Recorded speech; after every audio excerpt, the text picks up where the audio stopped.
하나님의 말씀은 사도행전 11장 19절에서 30절 말씀이 되겠습니다. 우리 함께 교독하시겠습니다. 그때에 스데반의 일로 일어난 환난으로 말미암아 흩어진 자들이 베니게와 구브로와 안디옥까지 이르러 유대인에게만 말씀을 전하는데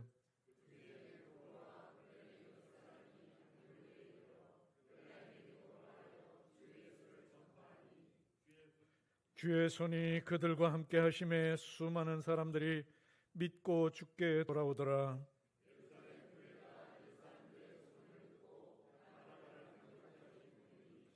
그가 이르러 하나님의 은혜를 보고 기뻐하여 모든 사람에게 굳건한 마음으로 주와 함께 머물러 있으라 권하니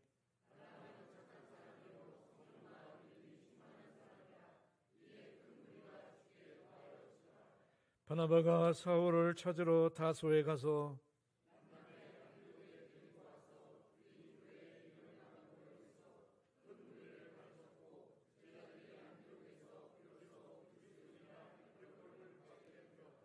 그때의 선지자들이 예루살렘에서 안디옥에 이르니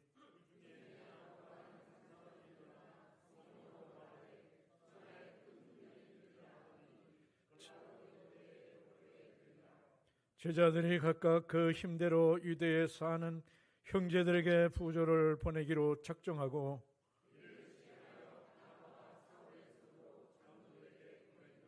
아멘. 영원한 위로와 소망을 주시는 주님, 주님의 은혜와 사랑에 감사를 드립니다. 우리의 삶을 주관하시는 하나님, 여호와 하나님, 복된 주의를 허락하시고 그리스도의 몸된 교회로 부르시니 귀한 예배를 통하여 하나님께 영광 돌릴 수 있게 인도하여 주심에 진심으로 감사를 드립니다. 예배가 무너져가는 세대에 하나님께 진정으로 예배드리는 성도들이 되기를 원합니다. 주님께서 이 예배를 통하여 홀로 영광 받으시고 삶의 지혜와 소망 넘치는 은혜의 시간이 되도록 역사하여 주시옵소서. 하나님 아버지, 이 시간 죄로 오염된 우리들의 마음을 주의 보혈로 정결케 하여 주옵소서. 하나님 아버지, 저희들의 삶이 언제나 주님의 뜻에 따라 살아갈 수 있도록 이 시간 성령께서 저희들의 마음을 다스리고 인도하여 주옵소서. 하나님 아버지, 이 시간 예배를 통하여 우리들이 상하고 지친 마음을 치유하여 주시고 귀한 말씀을 통하여 주님의 음성을 듣고 경험하는 귀한 시간 되게 하여 주옵소서. 하나님 아버지, 우리들에게 그리스도의 몸된 교회를 뜨겁게 사랑할 수 있는 큰 믿음을 허락하여 주옵소서. 그리스도의 몸된 교회를 세워갈 수 있는 분별력과 지혜를 주시옵소서. 나 자신의 생각을 주장으로 그리스도의 몸된 교회를 갈등과 분열되지 않게 하시고 자신의 생각과 고집을 십자가에 내려놓은 믿음을 허락하여 주옵소서. 우리의 생명이 되시는 주님, 우리의 심령 속에 온전하신 주님만을 영접하며 우리는 부족하지만 온전케 하시는 주님의 능력으로 살아가게 하여 주옵소서. 주님의 은혜가 아니면 예배 자리에 나올 수 없는 나약한 존재들입니다. 주님이 주시는 은혜를 잊어버리고 주님께서 주신 사랑을 깨닫지 못하며 살아온 지난날의 삶을 되돌아보게 하시고 회개의 영을 부어 주옵소서. 늘 말씀을 가까이 하게 하시고 묵상하며 우리의 삶을 믿음의 터 위에 바로 서게 하여 주옵소서. 이 시간 하늘의 선한 복을 더하여 주셔서 주님께서 주신 각자의 사명을 잘 감당하게 하시고 어떠한 어려움이 시험이 올지라도 낙심하며 좌절하거나 넘어지지 않게 하여 주옵소서. 말씀을 믿는 자 가운데 역사하시는 주님, 이 시간 다니어 세워주신 목사님 말씀을 증거하실 때 성령의 능력과 감동으로 전하게 하시고 영육간의 강건함을 주시고 은혜롭고 능력 있는 말씀을 전하실 수 있도록 성령께서 역사하여 주옵소서. 예배의 처음과 끝을 주님께 의탁하오며 예수님의 이름으로 기도드리옵나이다. 아멘.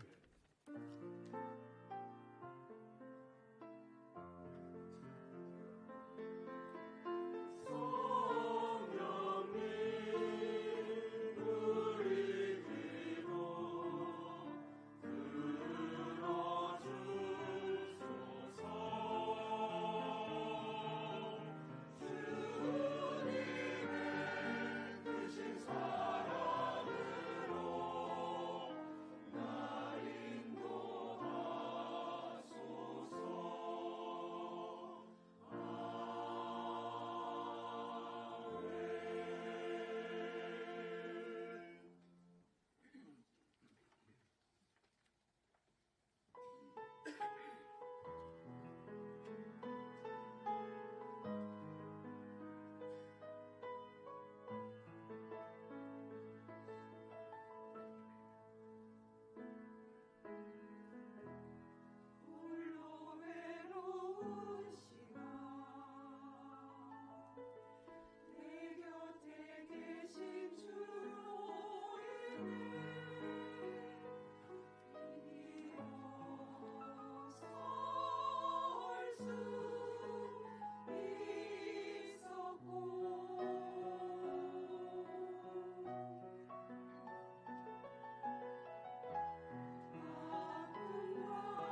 갈라디아서 2장 20절에 보면 내가 그리스도와 함께 십자가에 못 박혔나니 그런즉 이제는 내가 사는 것이 아니요 오직 내 안에 그리스도께서 사시는 것이라. 이제 내가 육체 가운데 사는 것은 나를 사랑하사 나를 위하여 자기 자신을 버리신 하나님의 아들을 믿는 믿음 안에서 사는 것이라. 이게 그리스도인의 고백이죠. 우리 모두의 고백인 줄 믿습니다. 반드시 그렇게 돼야 할 줄 믿습니다. 그리스도인이라는 말은 본래 예수를 그리스도로 믿는 자들을 조롱하는 부정적인 의미로 시작되었습니다. 그리스도인이란 십자가에 달려 죽은 예수를 그리스도로, 그러니까 구원자로 믿는 사람들을 말하죠. 그런데 헬라인들이 볼 때 십자가에 죽은 사람을, 십자가에서 형틀에 죽은 사람을 구원자로 믿는 것이 그들이 정말 어리석게 보인 것이죠. 진짜 구원자면 어떻게 십자가에 달려 죽을 수가 있냐, 이제 이런 결론이에요. 그래서 어리석고 미련하게 보인 것입니다. 또 유대인들에게는 십자가에 달려 죽은 예수가 하나님의 아들이라고 하니까 신성모독하는 자들이 되었고, 그 신성모독하는 자들을 따르는 그리스도인은 정신 나간 사람들로 본 것이에요. 그래서 그런 사람들을 조롱하고 비방하는 이름으로 그리스도인이라 라는 말을 썼다고 합니다. 지금 우리는 뭐라 그러죠? 잘 모르세요? 예수쟁이, 좀 더 심하게는 개독교인, 그런 거랑 똑같은 겁니다. 그런데 그들이 조롱하던 그 그리스도인들이 그들이 속해 있는 그 사회에서 헌신적으로 살아내고 남을 돕고 사랑하고 또 그들의 삶에 큰 변화가 일어나는 것을 그들이 보게 됩니다. 그렇게 조롱하던 사람들이. 그래서 이런 그리스도인들을 보면서 이들이 평범하지 않구나, 이들의 모습이 놀랍다, 어떻게 저렇게 살 수가 있을까? 라는 질문, 물음표가 생겨요. 그래서 과연 저 사람들이 말하는 뭐가 있긴 있구나, 저 사람들이 말하는 믿음, 복음, 예수, 그 뭐가 있구나 라는 의문이 생기기 시작하고, 그리스도인들이 믿는 예수가 진짜로 여겨지기 시작하는 거예요. 누구를 통해서요? 그 조롱하던 그리스도인들을 통해서. 그리고 그리스도인들 자신들도 처음에는 이 그리스도인이란 소리를 듣는 것을 민망해하고 부끄러워했는데, 그렇게 그리스도인이란 자신들의 삶의 모습이 변화되는 것과 자신들이 사회에 미치는 영향들을 보고 내가 정말 사랑하게 되는 것을 보고 내가 이웃에게 나의 것을 아낌없이 내어주는 것을 보고 자기 스스로가 그런 삶을 살아가는 것을 보면서 이게 조롱받을 이름이 아니라 정말 자랑스러운 이름이구나 라는 생각으로 변화되고 그렇게 여겨지게 된 것입니다. 그때부터 스스로도 자기들을 그리스도인이라고 부르고 남들에게도 존경의 의미를 담은 그리스도인으로 불려지게 된 것입니다.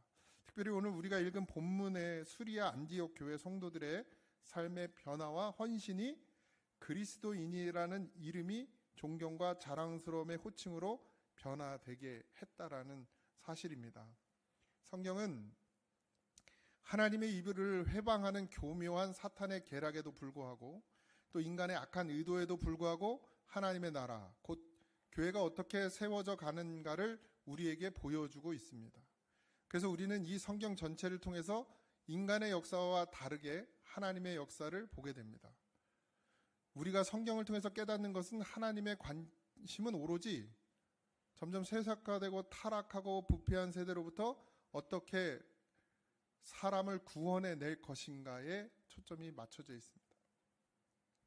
그러니까 세상은 우리가 구원받지 못하는 게 하려고 계속해서 방해를 하고, 사단은, 하나님은 우리를 구원하시려고 하시죠. 그래서 구원받지 못하게 하려는 그 방해가 결국 하나님은 그 방해를 통해서 더 많은 사람들을 구원해 내게 된다는 이야기입니다. 19절에 보면 그때 스데반이 일로 스데반의 일로 일어난 환란으로 말미암아 흩어진 자들이 베니게와 구브로와 안디옥까지 이르러 유대인에게만 말씀을 전하는데, 여러분들 스데반의 일은 다 알고 계시죠. 복음을 전했고 돌에 맞아 죽게 됩니다.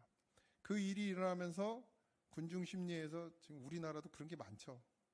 언론, 촛불, 이런 거 많잖아요. 그런 것처럼 분위기를 그렇게 몰고 간 거예요. 스데반을 죽이면서부터 그때부터 더 그리스도인들을 핍박하기 시작한 거예요. 스데반을 순교함으로써 본격적으로 시작된 박해로 인해서 그리스도인들이 흩어지는 일이 발생하게 됩니다. 흩어지니까 별로 좋아 보이지 않잖아요. 뭉쳐야 사는데, 흩어지면 죽는 건데 흩어지게 돼요. 박해를 피해 다른 지역으로 옮겨간 것이 의도하지 않았던 일들을 유발하게 됩니다. 그러니까 피해서 도망을 갔는데 그곳에서 뭐가 전해지는 거예요? 복음이. 그러니까 유대인들이 피가 섞이긴 했지만 거들떠보지도 않고 경멸하기까지 했던 사마리아 땅에도 이 일로 인해서 복음이 전해지기 시작하고, 베드로와 고넬료의 성령 세례 사건도 동일한 이유에서 시작됩니다. 또 오늘 우리가 보게 되는 안디옥에서도 그것을 피해서, 박해를 피해서 갔던 사람들에 의해서 안디옥의 교회가 세워지게 되죠. 사도행전은 사도들의 발자취이지만 그것을 주도하는 성령의 인도하심을 기록한 성경인 것입니다. 사도행전은. 그리고 예루살렘에 일어났던 박해를 통해서 흩어진 일부 믿음의 사람들의 발자취와 그들을 통해서 일어난 놀라운 일들을 기록해 가고 있습니다. 박해는 결국 복음이 이방으로 전하여지는 도화선이 되었음을 우리가 알 수 있습니다. 알렉산드 대왕이 죽고 나서 장군이었던 셀리쿠스 왕조를 세우게 되거든요. 그래서 자기가 셀리쿠스 1세가 되었고, 아버지인 안티오쿠스를 기념하기 위해서 16곳의 안디옥이라는 도시를 세우게 됩니다. 16군데. 근데 성경에는 이 16도시 중에서 2곳만 기록되어 있어요. 우리가 오늘 살펴볼 수리아 안디옥하고, 또 다른 곳에는 비시디아 지방에 있는 안디옥, 이 두 가지가 성경에 나옵니다. 이제 전도 다니면서 1차 전도 여행 거기서. 수리아 안디옥은 로마 제국에서 세 번째로 큰 도시였는데요. 당시 인구가 거의 50만 이상이었습니다. 50만, 그러니까 별로 많은 것 같지 않지만 그 시대에는 많은 인구였죠. 그러니까 수리아 안디옥은 당시 큰 도시여서 사람들이 많이 모이다 보니까 뭐가 발달하냐면 환락, 음란, 그런 타락하는 도시가 되어지는 거예요. 그러니까 경제가 발전하고 살기가 좋아지고 사람들이 많이 모이고 경제 활동이 활발하면 거기엔 항상 반드시 뭐가 같이 오느냐? 환락과 음란이 같이. 그래서 부유해지니까 타락하고 하나님과 먼 세상이 되어갔죠. 그러니까 그런 환경 속에서 복음을 전한다는 것은 쉽지 않았을 것으로 보여집니다. 지금 우리도 그렇잖아요. 제가 쉽게 표현하자면 등 따시고 배부르면 전도가 안 돼요. 예수 믿을 필요가 없거든. 지금 삶에 전혀 문제가 없는데 내가 왜 예수를 믿나, 이렇게 되는 것이죠. 그냥 육신의 눈으로 봤을 때. 20절입니다. 그 중에 구브로와 구레네 몇 사람이 안디옥에 이르러 헬라인에게도 말하여 주 예수를 전파하니. 그러니까 앞에 읽은 거에는 유대인에게만 말씀을 전했었는데, 또 구브로와 구레네 몇 사람이 안디옥에 이르니까 계속해서 모여들기 시작하는 거예요. 근데 그 중에 그리스도인들이 있다는 것이죠. 예수를 믿는 사람들이. 그 중에 구브로와 구레네에서 온 사람들이 이제 헬라인에게도 복음을 전하기 시작합니다. 구브로와 구레네에 온 단 몇 사람이 헬라인에게 복음을 전하기 시작하는 거예요. 먼저 온 사람이 아마 헬라인이 아니라 유대인들을 하나님의 믿는 그러니까 유대인들을 먼저 전하는 게 더 쉬웠겠죠. 하나님을 설명하기도 쉽고 또 예수님을 이야기하기도 쉽고, 어쨌든 같은 믿음의 줄기 안에서 있었으니까 더 쉬웠을 것이에요. 그래서 먼저 유대인들에게 복음을 전했고, 그 다음에 뒤에 온 사람들이 이제 본격적으로 이방인들에게 복음을 전하기 시작해서 쉽지 않은 상황에서 복음을 전한 것인데, 또 그들은 예수님과 함께한 제자들이 아니었어요. 12제자가 아니었죠. 오순절 사건을 경험했거나 또 아니면 스데반의 박해를 피해서 온 몇 사람 평신도가 그렇게 담대하게 예수를 전했다는 것입니다.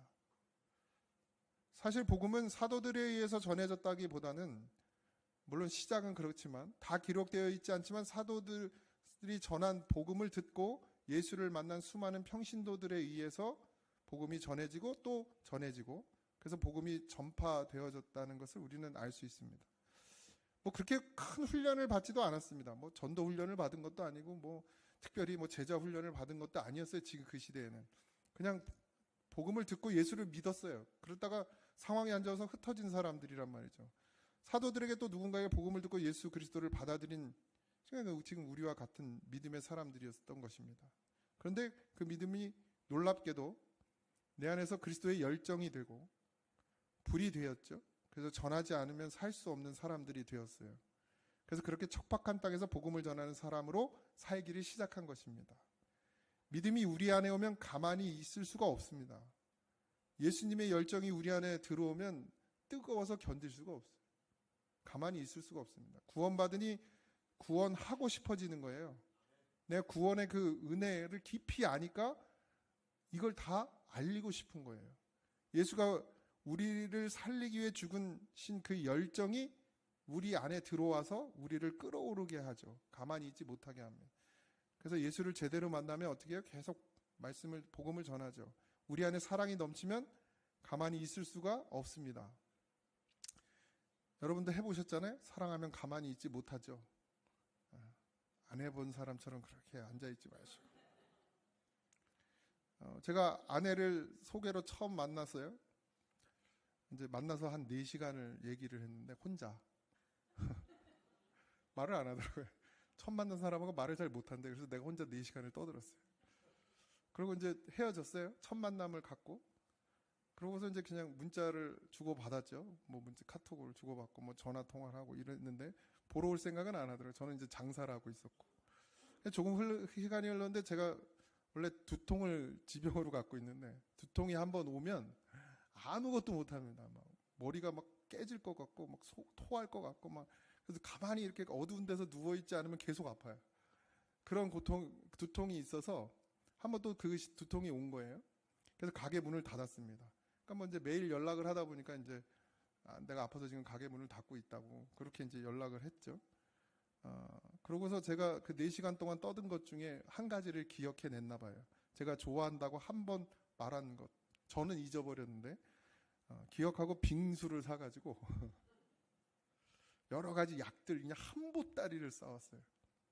속은 거죠 거기에 제가 일하던 가게로 온 거예요. 하루 종일 저를 보살폈습니다.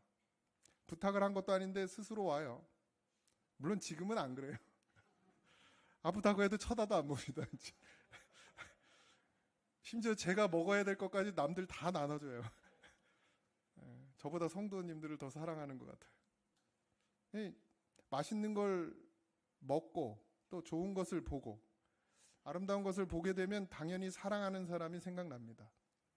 저도 목사님들이나 뭐 아니면 뭐 개인적으로도 어딜 다니다가 좋은 곳을 발견하게 되면 뭐 그게 장소가 됐든 카페가 됐든 식당이 됐든 제일 먼저 떠오르는 게 성도님들이에요.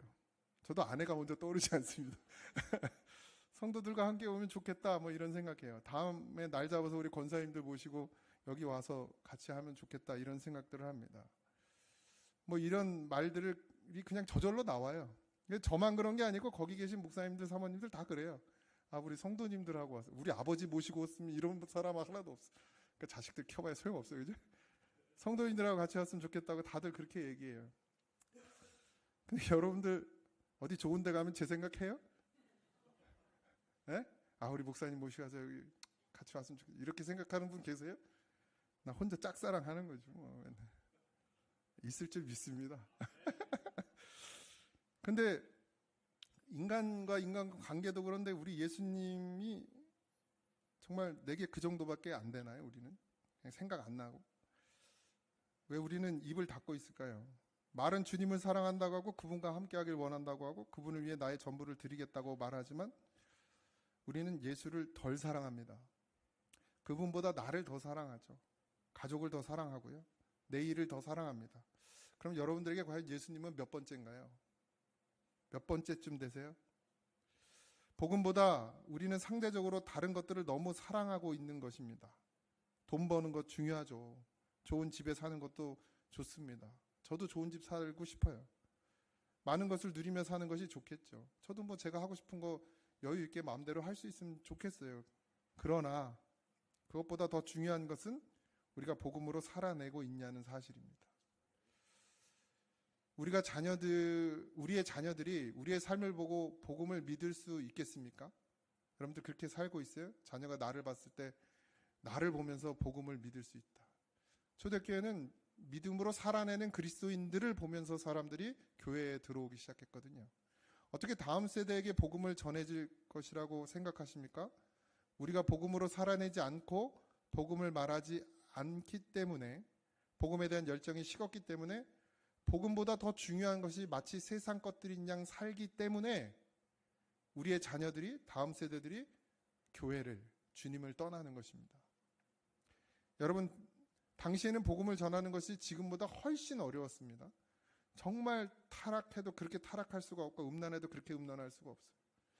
지금 이 시대도 뭐 이제 비슷해져 가는 것만 같습니다. 박해는 더군다나 이루 말할. 지금 우리 예수 믿는다고 죽지는 않잖아요. 그때는 진짜 죽음에 몰리는 경우들도 많았습니다. 여차하면 잡혀가서 죽을 수도 있는 상황들이었죠. 그리고 막 온 세상, 온 산에 질비한 신상들이 가득했습니다. 그런데 그런 곳에서 복음이 전해지는 거예요. 이 시대가 이토록 음란하고 타락하고 부패했기 때문에 복음이 전해지지 않고 흐려지는 것이 아니라 그리스도인이 있으면, 참 그리스도인이 있으면 반드시 복음이 전해집니다. 우리가 복음으로 살지 못하고 복음을 삶으로 증거하는 모습을 보이지 않기 때문에 지금 복음이 전해지지 않는 것이지, 세상이 너무 타락해서 그들이 복음을 받아들이지 않아서는 아닙니다. 이 시대에 정말 복음에 적대적이긴 합니다. 이 시대 많은 젊은이들이, 많은 사람들이, 그리고 정말 예수님에 대해서 전혀 관심이 없죠. 너무 누릴 것도 많고 풍요로우니까요. 그래서 복음이 전해질 수 있는 가장 적기라는 생각이 또 들어요. 그래서 목이 타들어가고 굶주림에 허덕이는 사람들이 여러분 눈에 보이십니까? 물이 없고 먹을 것이 없어서가 아니라 이 복음, 예수의 생명이 없어서 신음하고 탄식하고 울고 고통의 소리를 내는 그런 사람들의 소리가 들리지 않습니까? 우리가 예수를 그리스도로 사랑 안 하기 때문에 지금 우리가 그걸 못 느끼는 것뿐입니다. 우리가 그분을 사랑할 수 있으면 복음을 말하고 복음으로 살아내는 것이 어려운 일이 아닙니다. 우리 안에 예수가 있으면 복음을 말하고 복음으로 살아내는 것이 어려운 일이 아니에요. 여러분, 진짜 맛있는 집을 발견했어요. 그럼 막 나 혼자 감춰놓고 먹어요? 자랑하고 다니잖아요. 그죠? 아유, 저도 허리 아프면 주시는 약이 있는데 뭐 어디가 약을 지어주잖아요. 근데 그거 진짜 효과가 있긴 있더라고요. 허리가 아픈데 안 아파요. 그 약 먹으면. 먹을 때만 그렇지만 치료는 아니고 진통의 효과인데 많이 전파됐을 거예요, 우리 교회. 좋은 건 다 말하거든요. 마음에 가득하면 누구나 입으로 말하게 되어 있습니다. 그 마음에 좋은 음식이 있으면 그걸 말하게 되어 있고, 그 마음에 뭐가 좋은 게 있으면 다 입으로 말하게 되어 있어요.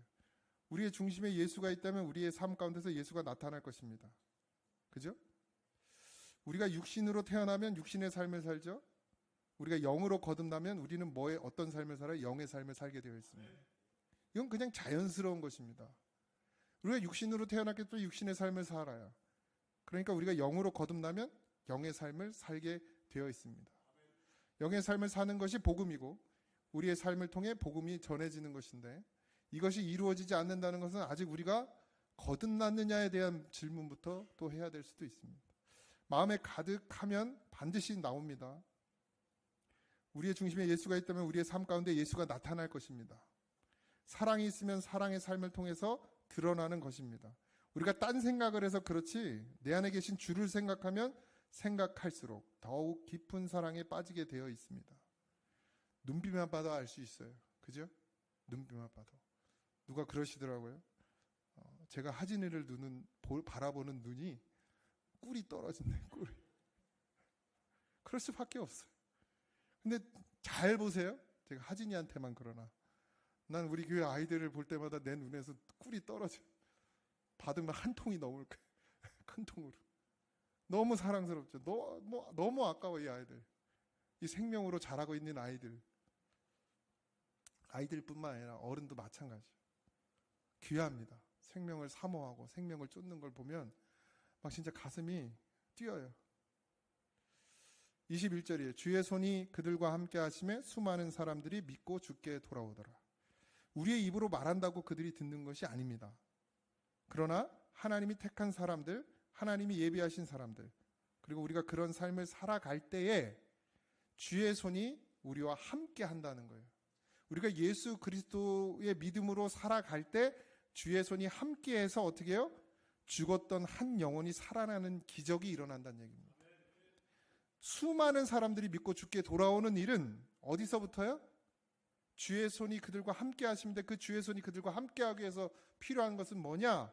성도들의 사랑하는 마음, 성도들의 예수님을 품은 마음이에요. 생명이 살아나는 것입니다. 여러분, 생명은 생명을 낳습니다. 사랑은 사랑을 낳아요. 용서는 용서를 낳습니다. 그런데 반대로 거꾸로 믿음은 미움도 미움을 낳아요. 원망도 원망을 낳고 불평도 불평을 낳아요. 죽음은 죽음을 낳습니다. 그래서 제가 그렇게 경고하는 거예요. 경계하는 거예요. 서로 미워하지 말라고, 서로 원망하지 말라고. 원망이 뭘 낳아요? 원망을 낳아요. 불평이 불평을 낳아요. 결국 다 죽어요. 영적으로 다 죽습니다. 여러분들의 입술에서 나오는 그 불평이, 여러분들의 입술에서 나오는 그 원망이, 여러분들에게서 나오는 그 미움이 이 교회를 다 무너뜨립니다. 그래서 경계하라고 그러는 거예요. 우리는 뭐 하는 사람들이에요? 사랑하는 사람이에요. 용서하는 사람이에요. 이해하고 품는 사람이 되어야 돼요. 그게 그리스도인이에요.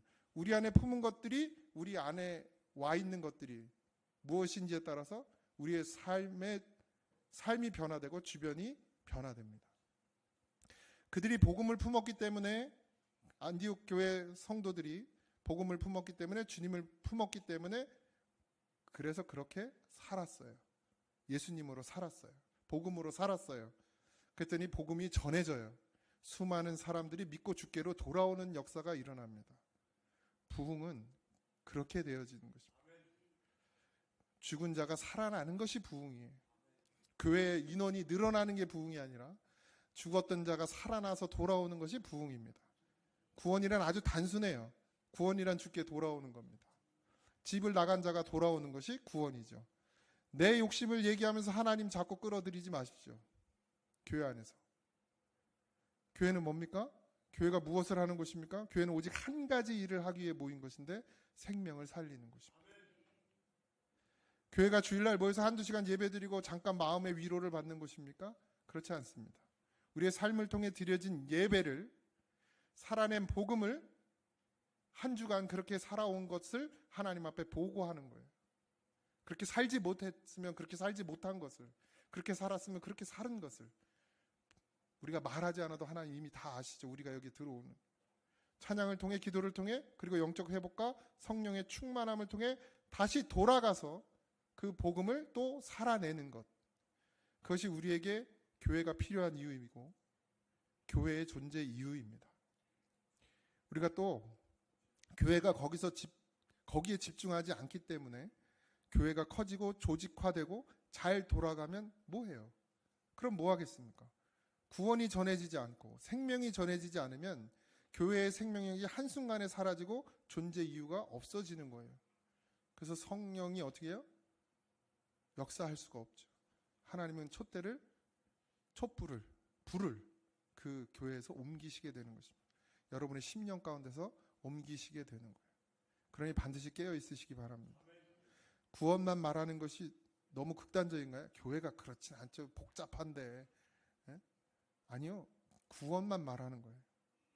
오직 자신의 영혼 구원과 이웃의 영혼 구원을 위해 시간을 보내고 영혼 구원에만 집중하고 쓰임을 받으셔야 됩니다. 할 수 있는 대로 나와 또 내 이웃, 죽을 수밖에 없는 죄인을 하나님 앞에 엎드려지게 해서 회개하고 구원받게 해야 합니다. 그게 우리의 사명이에요. 교회의 위기는 우리가 본질을 벗어나는 것부터 시작됩니다. 하나님께만 소망을 둬야 할 사람들이 세상에 소망을 두면 이런 일들이 생기는 것이에요. 하나님 중심으로 살지 않고 자기 중심으로 살면 교회에 그런 일들이 일어나는 것입니다. 하나님의 사람은 하늘에 소망을 두고 오직 구원을 위해 기도에 힘쓰는 사람들입니다. 예수를 만나고 그분의 흔적이 있기에 예수님의 생명으로 말미암아 그리스도인은 가만히 있을 수가 없어요.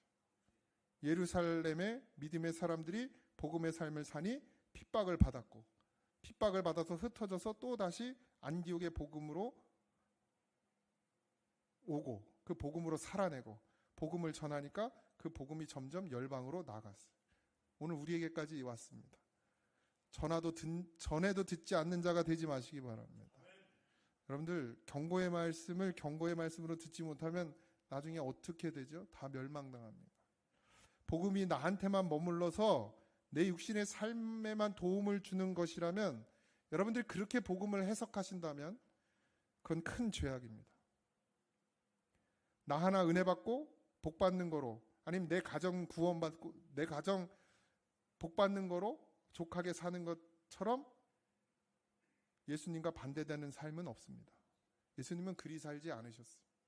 예수님은 영혼을 살리기 위해서 자기를 죽기까지 내어주셨습니다. 그러니 나 하나 은혜 받고 나 하나 복 받는 것은 복이 아니라 저주입니다. 반드시 흘러나가야 돼요. 받은 은혜가 흘러가지 않으면 절대로 새로운 은혜가 들어오지 않습니다. 여러분들이 하나님의 일을 감당하지 않으면 하나님의 능력을 경험할 수 없어요. 죽으면 죽으리다 하고 나가니까 그 삶 가운데 하나님의 역사가 일어나는 것이지, 나의 안위를 생각하고 나의 편안을 생각하면 절대로 하나님의 역사가 그 속에서 일어날 수 없습니다. 하나님을 알고 싶고 하나님의 능력을 경험하고 싶다면 반드시 하나님의 일에 뛰어들어야 합니다. 22절부터 24절입니다. 예루살렘 교회가 이 사람들의 소문을 듣고 바나바를 안디옥까지 보내니 그가 이르러 하나님의 은혜를 보고 기뻐하여 모든 사람에게 굳건한 마음으로 주와 함께 머물러 있으라 권하니, 바나바는 착한 사람이요 성령과 믿음이 충만한 사람이라 이에 큰 무리가 주께 더하여 지더라. 바나바는 초대교회가 어려울 때 자기 밭을 다 팔아서 사도들 앞에 조용히 내어놨던 사람입니다. 그리고 계속해서 그는 말 없이 사도들을 도왔고 예루살렘 교회를 도왔어요. 세우기 위해서. 바나바는 자기 자신을 드러내지 않는 아주 좋은 성품을 가진 사람이었습니다. 그래서 바나바는 착한 사람이다 이렇게 표현하고 있는 거예요. 근데 그 착함이 어디서부터 오느냐? 성령과 믿음이 충만한 데서부터 온다는 얘기입니다. 그래서 바나바의 관심은 일보다 뭐예요? 늘 사람을 구원받을 자를 늘 자기의 초점에 맞추고 있었어요.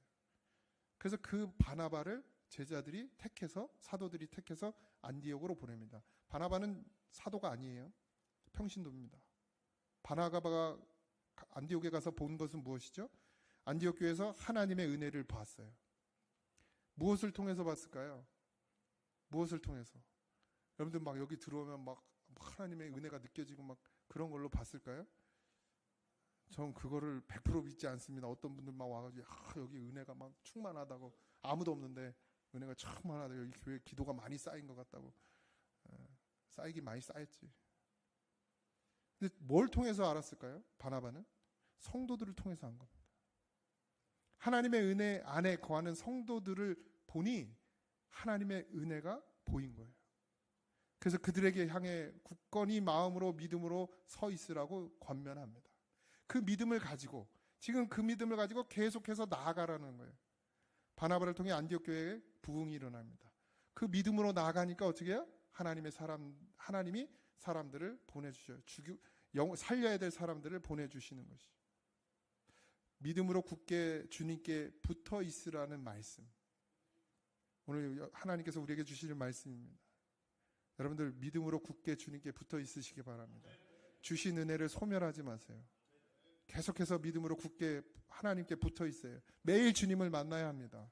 일주일에 한 번 주님을 찾아서 믿음으로 굳게 서 있을 수 있다고 생각하십니까? 목사인 저도 안 됩니다. 목사 설교 한 번 듣는 것으로 여러분의 심령의 변화될 것이라고 착각하지 마십시오. 가끔 이런 간증을 들어요. 어느 날 갑자기 한 말씀이 내게 콱 바뀌어서 내가 그것으로 인해서 변화되었다. 여러분, 그게 순간에 일어나는 일일까요? 그냥 요행처럼 일어나는 일일까요? 로또 맞는 일일까요? 아닙니다. 수 없는 시간들을 하나님 앞에 매달리고 엎드리고 울고 가슴을 찢으며 뒹구르며 그 시간들을 보냈기 때문에 하나님이 어느 날 내게 정말 확 꽂히는 말씀을 주시고 나를 변화시키고 나를 충만하게 하시는 것이에요. 거저되는 것은 없습니다. 거저되어지지 않아요. 준비된 자에게 하나님의 은혜가, 성령의 충만함이 임하는 것입니다. 사모하지 않고 갈망하지 않고 앉아있는 성도님들 정신 차리십시오. 진짜 정신 차리십시오. 그렇게 그냥 시간 보내면 하나님의 은혜가 여러분들에게 임할 줄 아십니까? 절대 그런 일은 없습니다. 내 노력으로 된다는 말이 아니에요. 내 노력으로 되어지는 건 아니에요. 주님이 여기 안에서 사모하고 갈망하게 하는 마음이 있어요. 바나바가 설교를 열심히 하고 잘해서 사람들이 모인 것이 아닙니다. 그래서 교회가 부흥된 게 아니에요. 오늘 말씀을 보니까 그는 믿음이 충만하고 성령이 충만하다 그랬어요. 안디옥의 성도들도 같은 믿음이었기 때문에 주님의 은혜 안에 살고 복음을 드러내고 사랑하고 나누고 이웃을 도와주고 같이 울어주고 같이 안아주고 그렇게 조롱하던 그리스도인들이 존경의 대상이 되는 그리스도인이 되었기 때문에 교회가 세워지기 시작하고 부흥이 일어난 것입니다. 25절, 바나바가 사울을 찾으러 다소에 가서 만남에 안디옥에 데리고 와서 둘이 교회에 1년간 모여 있어 큰 무리를 가르쳤고 제자들이 안디옥에서 비로소 그리스도인이라 일컬음을 받게 되었다. 여러분들, 사람이 늘어나는 것이 다 좋지는 않습니다. 그리고 그 시대에는 유대인도 있었고요, 헬라인도 있었고요, 또 다른 여러 지역에서들 왔어요. 지금하고 우리는 우리나라 사람들이 대충, 근데 다 다른 나라예요. 문화도 다르죠, 종교도 다릅니다, 섬기는 것도 다 달라요, 생활 방식도 다 달라요, 생각도 다 달라요. 그런 사람들이 모였어요. 당연히 뭐가 있겠어요? 다툼이 있어요. 싸움이 있어요. 생길 수 있습니다. 유대인과 이방인이 함께 하니까 교회 문제가 발생될 수 있어요. 준비하지 않으면, 믿음의 준비가 되지 않으면 교회는 또 다른 회방으로 무너질 수 있습니다. 그걸 알았어요, 바나바가. 그래서 사울을 찾아요. 바울을 찾습니다. 그래서 바울이 어디에 있어요 지금? 바울은 예루살렘에서 핍박을 받고 사도와 형제들의 권면을 받아서 다소에 내려가서 있어요. 그래서 거기에 가요. 고향 다소에 가서 바울을 데리고 안디옥으로 옵니다. 1년 동안 가르칩니다. 뭘 가르쳐요? 복음을 가르쳐요. 안디옥 성도들이 그리스도인이라 일컬음을 받게 돼요. 어떻게 일컬음을 받았습니까? 삶으로요. 그냥 제자교육 받고 6개월 제자교육, 12개월 제자교육 받고 이제 당신은 그리스도인입니다, 이게 아니에요. 반드시 그리스도인으로 살아내는 것, 복음으로 살아내는 것, 그 증거가 있기 때문에 그리스도인이라 일컬음을 받은 거예요. 내가 그리스도인입니다라고 고백하는 것이 아니라 다른 사람들이 나를 볼 때 저 사람은 그리스도인이야, 저 사람은 예수를 믿는 사람이야 라고 말했다는 거예요. 시작에 말씀드린 것처럼 조롱의 말이 아니라 존경과 존중의 말로 그리스도인이라 일컬음을 받았다는 것입니다. 여러분들도, 이 고잔의 성도들도 그리스도인이라는 일컬음을 받으시기 바랍니다. 서로가 서로에게 말고요, 밖에서 믿지 않는 사람들이 우리를 정말 진짜 저 사람은 예수 믿는 사람이야, 저 사람은 그리스도인이야 라는 그런 존경을 받으시기 바랍니다. 근데 여전히 우리 안에서도 안 돼요. 그리스도인, 구별된 사람, 그리스도께 속한 사람, 이런 분명한 정체성을 저와 여러분들이 갖게 되시기를 바랍니다. 이게 세상을 사는 그리스도인의 힘이에요. 세상을 이기는 능력입니다. 이것이 없으면 끝까지 하나님의 사람, 그리스도인으로 살지 못하는 것입니다. 28절, 그 중에 아가보라 하는 한 사람이 일어나 성령으로 말하되 천하에 큰 흉년이 들리라 하더니 글라우디오 때에 그렇게 되니라. 제자들이 각각 그 힘대로 유대에 사는 형제들에게 부조를 보내기로 작정하고 이를 실행하여 바나바와 사울의 손으로 장로들에게 보내니라. 예언이 나와요. 아가보라는 사람이 나옵니다. 그가 예언을 했어요. 그게 정확히 맞았어요. 근데 중요한 건 뭔가요? 우리는 그런 권사님 하나 생기면 막 안수했더니 병 낫고 막 예언했는데 다 맞아. 그럼 이제 목사 필요 없을 걸 아마? 그죠? 그 권사님 내 눈치 보면서 이제 그 권사님한테 찾아가는 거예요. 근데 보세요. 예언이 맞았어요. 근데 이들은 어디에 집중하는지 아십니까? 흉년이 온다고 하나님이 가르쳐 주신 이유가 뭡니까? 그 흉년을 준비하라는 거예요. 근데 그리스도인이 준비할 수 있는 게 뭐예요? 돕는 거예요. 그 믿음을 준비한 거예요. 물질을 준비했는지 모르겠어요. 물질을 준비했든 믿음을 준비했든 그때가 오면 우리가 도우리라. 어려운 사람을 도우리라. 하나님이 그래서 우리에게 이걸 가르쳐 주신 거라고 거기에 집중한 거예요. 예언이 맞은 게 중요한 게 아니라 그런 어려움이 왔을 때 안디옥 교회 성도들은 유대에 사는 형제들을 도왔다 이렇게 나와 있습니다. 그런 어려움이 올 때 고잔의 성도들은 무엇을 하고 있냐가 중요한 거예요. 그들은 친인척 관계가 아닙니다. 주 안에서 함께 그리스도로 옷 입은 형제일 뿐이에요. 본 적도 없어요. 만난 적도 없습니다. 그리스도인이 된다는 건 누구에게 손을 펴 도움을 베푸는 존재가 된다는 거예요. 그리스도의 사랑을 드러내고 나타내는 것. 무슨 혈연 관계가 있어서가 아니에요. 어떤 관계가 있어서요? 아닙니다.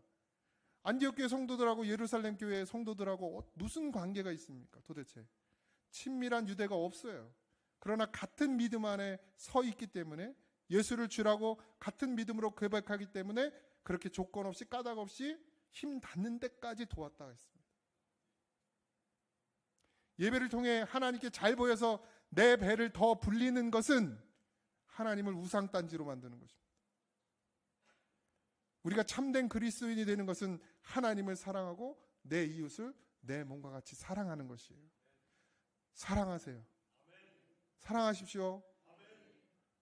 한 울타리 아래 있는 이 고잔 제일교회라는 공동체 안에 있는 이 한 몸 이루었다고 말하는 지체들도 서로 사랑할 믿음이 안 되니 알지도 못하고 보지도 못한 사람을 어찌 사랑할 수 있겠습니까? 진짜 사랑하십시오. 생명으로 시작했다가 사망으로 끝마치지 않길 바랍니다. 내 기분대로 내 마음대로 살지 마십시오. 내 생각대로 살지 마세요. 내 생각대로 말하지 마세요. 그게 우리를 무너뜨려요. 옹졸하고 편협한 마음으로 살지 마십시오. 주님의 마음으로, 주님의 사랑으로 사십시오. 그게 안 되니까 오늘도 기도하는 거예요. 우리는 생명을 빚졌기 때문에 우리는 어떤 것으로도 내어드려야 합니다. 우리는 하나님을 믿는 자가 되었다는 것, 생명의 빚진 자가 되었다는 사실 하나 때문에 우리는 어떤 것도 내 것이 아니에요. 주님이 쓰시겠다 하면 내 삶 전부를 들여 그리스도의 사랑을 전해야 되는 것이 그리스도인입니다. 믿음을 나누는 것이 사랑입니다. 믿음으로 나누는 것이, 하나님이 내게 주신 예수의 마음으로 나누는 것이 사랑이에요. 싸울 시간이 없습니다. 다툴 시간이 없어요. 니 잘났네 나 잘났네 할 시간이 없습니다. 그건 우리를 망하게 해요. 우리를 영원한 지옥에 떨어뜨리게 합니다. 반드시 예수 닮은 그리스도인의 성품이 되어주시길 바랍니다. 죽어야 돼요. 죽어야 돼요. 주님과 함께 죽어야 합니다. 그냥 허투루 교회 다니지 마십시오. 제발. 정말 예수 믿음으로 사세요. 아니면 뭐하러 이렇게 시간 낭비하십니까? 왜 굳이 교회까지 나와서 싸워요? 싸울 일이 뭐 밖에 얼마나 많은데 교회 와가지고도 싸워요? 사랑만 해도 시간이 부족합니다. 다 줘도 부족해요. 이제 우리 모두가 조롱의 말, 비방의 말로 그리스도인이라는 말을 듣는 자가 되지 마시기 바랍니다.